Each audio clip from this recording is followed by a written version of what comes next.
Hi everyone, welcome to another episode of PKM Weekly. So let's see what's been in store for us from the past week. So first up, Thymer. They've got a high-level upcoming roadmap that the devs just published, and that includes bug fixes, working through the most important smaller feature requests, quality of life improvements, touch mobile improvements, so still a long way to go on this one, but just mostly annoying things, desktop app for all three platforms, and more API hooks. So definitely some good stuff coming out from Thymer. On top of that, we've got Daniel with a video of is this the most interesting app for 2026? His initial thoughts on Thymer, so definitely worthwhile checking out this video after Daniel used Thymer for a few weeks or so. So just to get his thoughts and ideas. And then there was a post from Wim, one of the devs, and he posted about how you can use an LLM or Claude Code with Thymer. So you can see here, he's got Claude on the side. What task do I need to get done today? That's reading into the journal. And it's pulled it up, and then he goes to the board. But what projects do I have to complete, or have I completed even? And then it just reads through it. So it is possible, and it will be possible, to chat with your notes using Claude Code. And this is just a quick prototype that he built up. So hopefully that's going to be released into a more proper thing soon. So definitely looking forward to that one. And if you do want some more Thymer specific news, you can check out Thymer Weekly, or Thymer. I'm still not sure which way is the correct way to say it, but you can check out this publication that I've posted just to get weekly updates. So Obsidian, they've released version 1.11.4. It is early access only for now, and it is the desktop and the mobile app, so no longer broken, a few things that they fixed. And they've released quite a few things for the developers on the API side, so well worthwhile checking that out if you're a developer and you can make use of these new API things that have been exposed. And on the mobile, there's a few things that have been fixed in terms of long pressing a file for File Explorer, copy path from Vault, iOS fixes and iPad fixes, and you can check out the full releases here.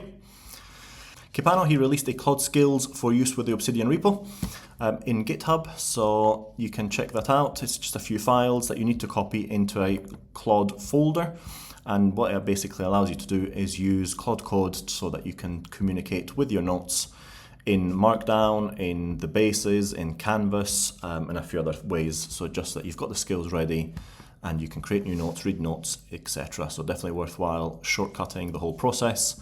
Use what Capano has, and you can always use Claude Code to tweak it to your liking. So that's well worthwhile having a look into, so thank you Capano for that.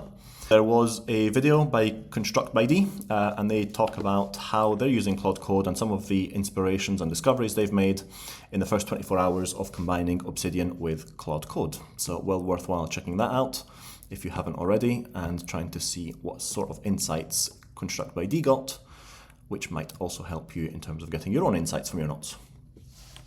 A couple of interesting Reddit posts.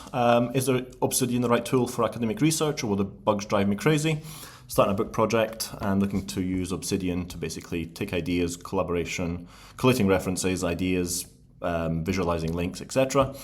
64 comments about what can work and what might be a bit of an issue, so definitely worthwhile having a look through this Reddit post here.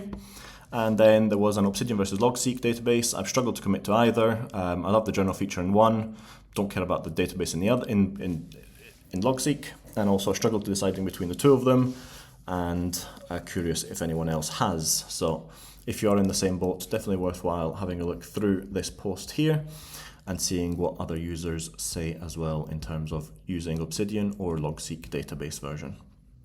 And talking about journaling, if you are looking for a way to get an effective periodic review and journaling system in Obsidian, definitely check out this video from Sebastian, who talks us through the process that he's got to carry out periodic reviews and journaling within Obsidian. So well worthwhile checking that one out as well. Capacities, they've got an Ask Me Anything with the team, and that's planned for Wednesday, 14th January. They wrote 8 o'clock. I think it's CET.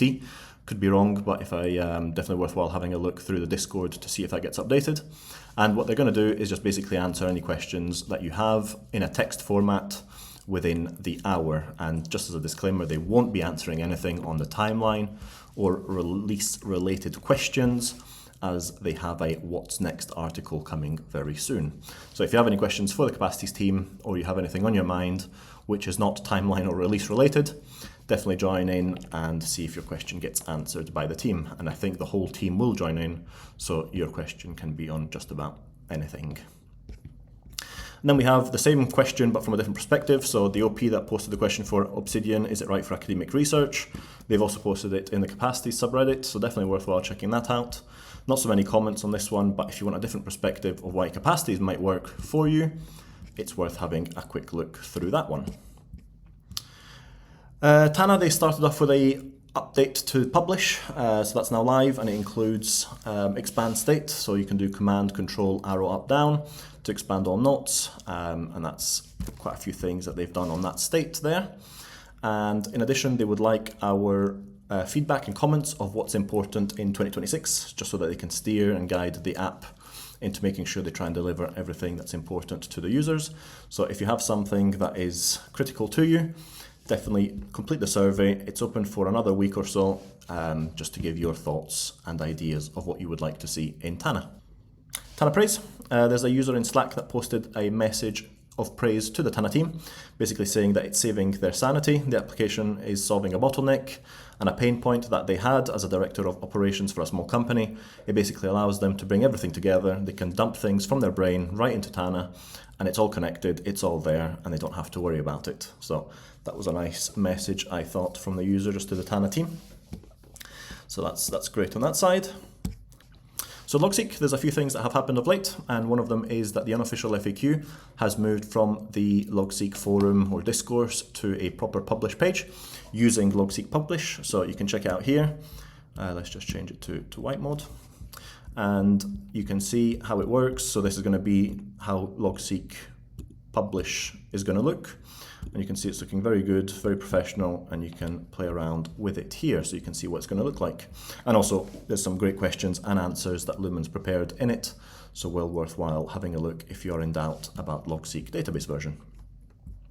They've also looked at updating the UX for the flashcards feature, so now that's coming back. I think they merged recently the branch into the main code, so we should see how it works soon, and it's going to bring in enhanced flashcards, automatic query, property management, fixing critical bugs, and improving the user experience for card sets. And on top of that, we've got tag scoped property choices. I didn't really know what this meant, but basically there's a quick video here. And what it means is, once the video loads, if we check out this quick video here, it creates a new tag with project 1, goes to that, adds a property with status, and then on the status side you can select hide it for this project in its entirety or show it for its entirety. So that's what that is. So it's just going to make things easier to select and look through as you have more and more property choices. So that was great on that side, so good stuff from the Logseq team. Tangent, they've just released version 0.11 and it includes support for embedding audio, videos and PDFs, memory diagrams, customization of keyboard shortcuts, new icon, and more stuff. So there's a great app which is open source PKM tool. It works on top of plain text markdown files in a similar way that Obsidian does. So you can definitely use it with other tools and have your notes in markdown format for posterity. And if you're looking forward to what's going to come in Tangent in the future, improvements to lists and overall interface consistency, and creating tools for publishing notes on the web. So some good stuff coming out of Tangent that we can look forward to. Octarine, they've released version 33.1, deep links, templates, optional paths, wiki links, improvements, comma support, etc., and some bug fixes. So you can check out the video here from the tweet that the team posted with the latest updates. So some good stuff in that one as well.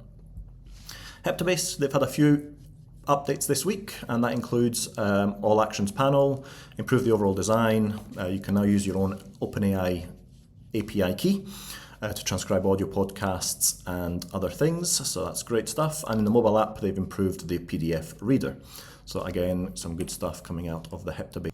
Noteey, they've got a new release is available, version 1.44, and that includes perfect markdown importer and exporter, transcribe videos and audios, enhanced interaction experience, improve usability for the database view, and a couple of other things. And with Noteey, as usual, you can check out the video and see how the updates work and how you can make the most out of them. So that was it for this week. So thank you very much for watching, and I shall see you next week. Thanks. Bye.